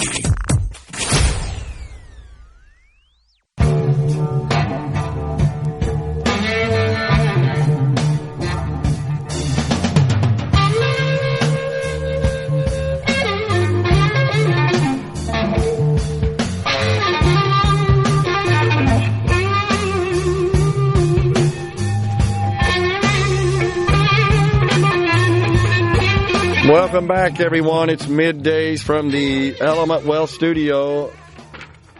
Let's see, Rhino, you want to give away some Toto tickets? Yeah, we can do that. Legendary rock band Toto's coming to the Brandon Amphitheater on August 5th. That's right around the corner. Toto's going to be joined by Christopher Cross and the Romantics. You can already get your tickets now at Ticketmaster.com, but we're giving you a chance to win a pair of tickets for free to see Toto on August 5th. All you got to do is be the 18th person to text into the C Spire text line. That's 601-879-4395. Be the 18th person to text in the word Africa, and you'll win a pair of tickets to see Toto at the Brandon Amphitheater on August the 5th. There you go. Africa, one of the group's famous tunes. Very creative, no doubt about that. Let's see, I suppose this isn't the best time. This is on the C Spire text line, 601-879-4395, to mention that Apple Mac OS updates are free. Yeah, I was talking about the Microsoft updates. Typically, those weren't to the operating system, though. Those were to the applications. So sometimes you'd have updates. So here's how it typically works. You've got updates is usually the way the software industry defines it. Updates and upgrades. Updates typically are free. Upgrades typically cost money. But within the Apple family, that's a little different because they get you in other ways. There's other subscriptions and other services that are available. But keeping your operating system on your various Apple devices is not does not have a cost associated with it. Your operating system. at least. But they got other ways of getting you, and that's where they charge. I think I got a notification yesterday. Is it Apple Music? I think I get it. Went up like $1, literally $1 a month. I think they had a price increase, $1. But when you spread it over the gazillions of subscribers they have, that adds up to a lot. I haven't seen it finalized or officially announced, but I have seen scuttlebutt where Apple is planning on doing away with their upgrade and, what's the word for it? Not rebate, but basically the system in place where you're not paying full boat for your iPhone. Yeah. There's a serious conversation going on in, was it Cupertino? Or Cupertino, yeah. Of doing away with the upgrade program. Okay. And the, I can't think of the word. It's not rebate. But interesting. It's the word you use when you get the heavy discount. I'd have to think about that. It's not rebate. Yeah. I don't know. I know there's a word for it. It's just not coming to me. Okay. But yeah, that would be interesting. I think if they went that way, they would only lose market share. Because you'd have a lot of people that, well, if I got to pay $1,500 for an iPhone, I'll just go get an Android for $400. Yeah, that makes sense. I mean, the business model of Apple, obviously, is that they keep making newer devices that improve functionality such that people say, yeah, I want the newest one. If that weren't the case, they wouldn't be worth $5 trillion. But it's a deal where they just keep improving. It's debatable how much new functionality they've really implemented since the passing of Steve Jobs. Agree. No, nobody had the ability to see into the future and think about ways of making all these electronic devices better than that guy did. Maybe the most prolific inventor since Leonardo da Vinci, honestly. And I think he could give Leonardo a run for his money. You know, he famously said, I use this in my speeches a lot when I talk about sort of technology and where it's going. He famously said, people don't know what they need, until I tell them. People don't know what they need until I tell them. It sounds a bit arrogant. I agree. But he wasn't saying to be arrogant. He was stating what he felt like was the truth.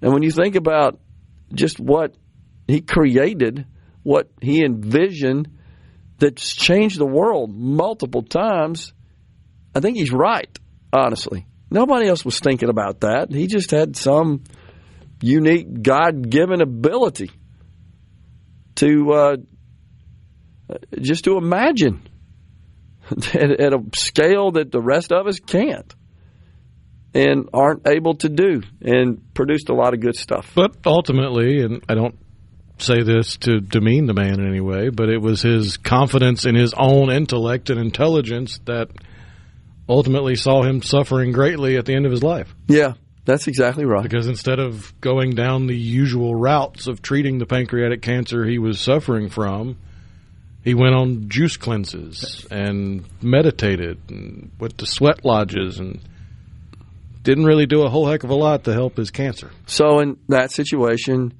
his sort of arrogant personality got the best of him. Ultimately shortened his life.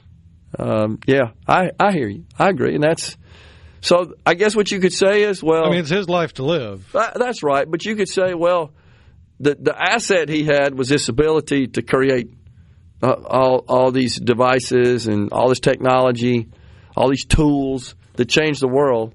The downside of that is it ended up affecting him, his personal life, his human life. So it's funny how God works out that way, right? Things tend to just balance out. On the C Spire text line, Gerard, I'm the guy you hired and didn't come on board because of 9/11. Interesting. I'm 64 and just finalized my personal CRM, customer relationship management is what that is, that it's be a software system. I may market to a niche market in my industry. You've got to know that if I'm able to do it, thousands of people and companies are doing it. Huge article the other day about how Salesforce needs to be concerned. I've got a complete CRM in 2 weeks and $29 invested. I hear you, and I've seen all the articles that have suggested that Salesforce is possibly at risk. But here's what I'll say to that, and I've watched this in the software industry my entire career. I don't doubt that you may have a tool that could be used on a limited basis in certain industries, maybe just one industry. But when you look at Salesforce.com and all of the APIs and all of the off-the-shelf integrations and all of the other incredible functionality, including the ability to even adjust and modify and enhance the tool, and then use report writers and dashboards on top of it, because I've done all this stuff with the tool. It's a different world. Now, does everybody need that? No. So does it mean that you could see an erosion of some of the market, that perhaps what you or others could create using AI? Sure. But here's the thing. There are a whole new set of new companies with new industries and new requirements and new needs that they will service. And so, but I get it. I'm not suggesting there's zero threat coming from someone who's reasonably smart and has access to these AI tools to create software.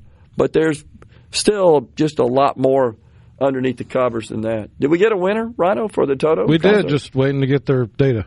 Okay, awesome. They just sent it. So, yeah, we got a winner. On the C Spire text line, Richard offered Lance an iPhone and he declined. I'm an Android guy myself. Richard said he didn't like the green bubbles on his messages.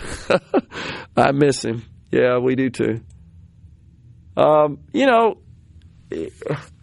This is why it was silly, in my view, for some in this country, mainly politicians on the left, to try to break up Apple and maintain Apple had a monopoly. That's just horse hockey. You've got choices, and as is indicated here, some people prefer the Android, and that's fine, over the iPhone in that environment. The term I was looking for was promotional subsidy. Oh, okay. Yeah, I've seen promo is a typical shortcut. Yeah, absolutely. But, yeah, subsidy. Makes sense. Got it. Promo discount, I think, is something else, right, that you see on that, assigned to that. Let's see. Great song, geographically wrong, says Mo's, talking about Africa. Donald in Oxford asked a question. I'm sorry I didn't see this when you asked, but I think I can help you out here, Donald. I just looked at AI about this last night. $1.2 million in a 401k at 49.5 years old. How much to convert to Roth each year? Less than $400k a year. Less than $400k a year in income. I want the taxes paid with 401k dollars. When and how much per year? What I can tell you is that the general rule of thumb when you're looking at converting your traditional 401k to a Roth account, the traditional rule of thumb is to do it such that the amount you're transferring is at the top of your top bracket. Usually what you do, or certainly the bottom two brackets. Coming right back, final segment.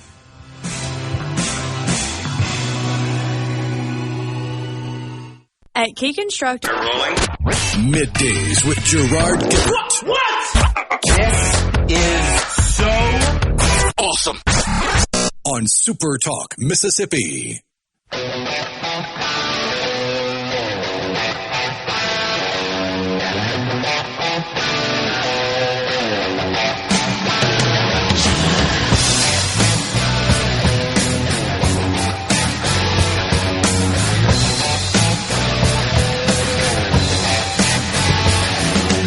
We are back in the Element Well studio. So, Donald in Oxford, just back to your question, you got to do a little math modeling, tax modeling, really, to figure out. Because the main thing you're trying to avoid when you're converting from a 401k, a traditional 401k, to a Roth, at which point you're going to pay taxes on the amount you're transferring, is just how that affects your overall taxable income because it could push you into higher brackets. That's the main thing. And then income so you'd have to do some modeling to figure out kind of what the sweet spot is of how much to transfer over.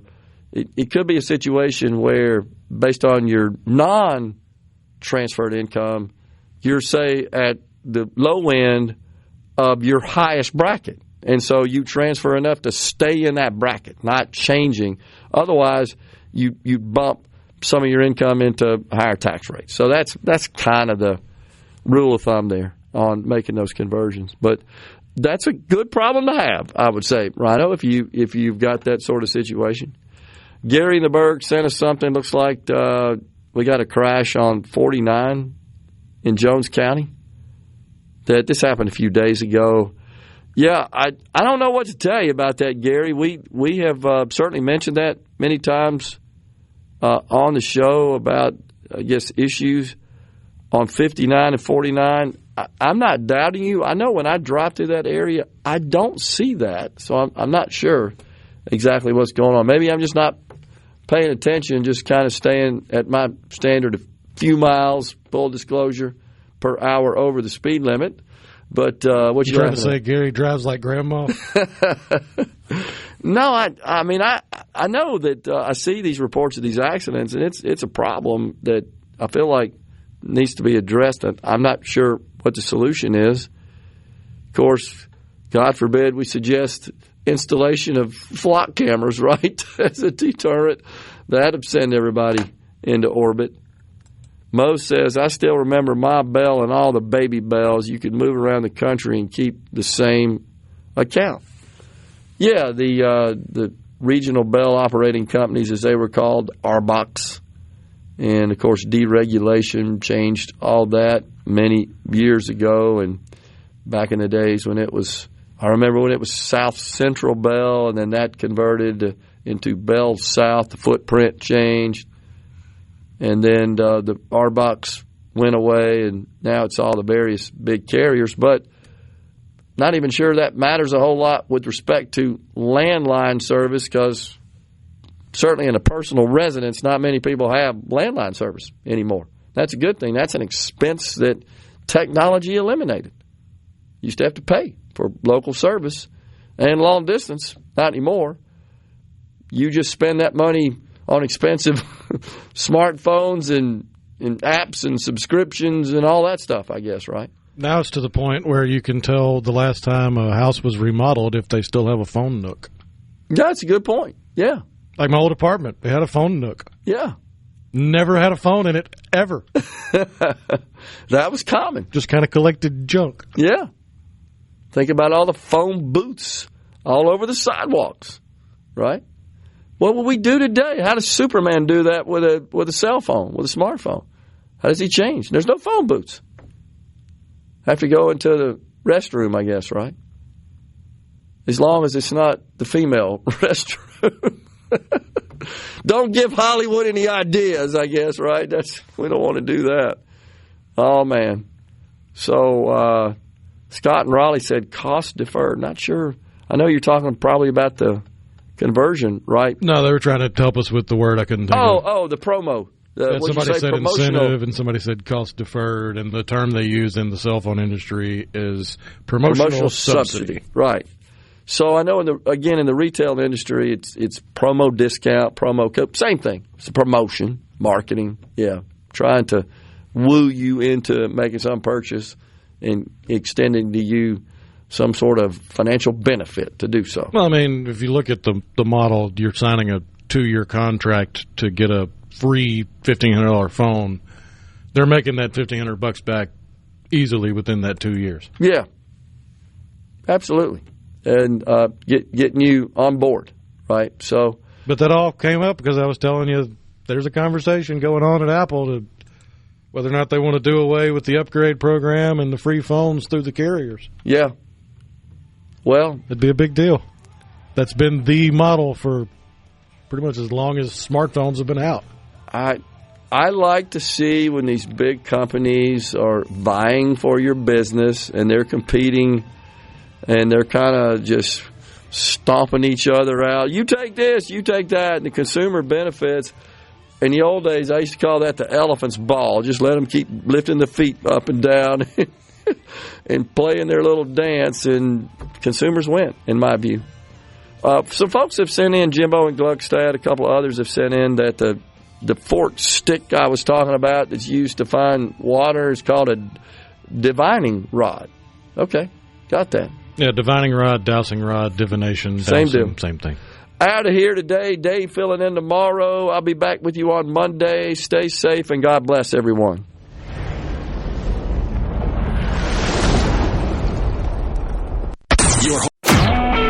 A SuperTalk Mississippi media production.